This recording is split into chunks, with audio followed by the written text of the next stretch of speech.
Onnettomuus sattui amerikkalaisen Pearl Jam-yhtyeen konsertissa.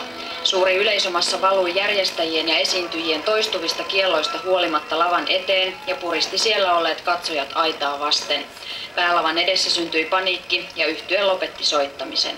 There have been a lot of pushing and pressure up here, and 10 to 15 people have been badly hurt. We don't know how bad yet, but you'll have to stay calm and wait till we have cleared the situation, please. Myöhemmin poliisi ilmoitti, että 8 ihmistä tukehtui tai tallautui hengiltä ja yli 25 loukkaantui. Uhreista on tunnistettu 5, heidän joukossaan ruotsalainen, hollantilainen, saksalainen ja 2 tanskalaista, kaikki nuoria miehiä.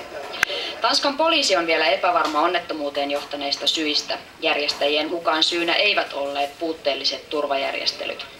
Onnettomuudesta huolimatta festivaalia jatketaan loppuun asti, vaikka suurin osa yleisöstä keskeyttikin juhlinnan.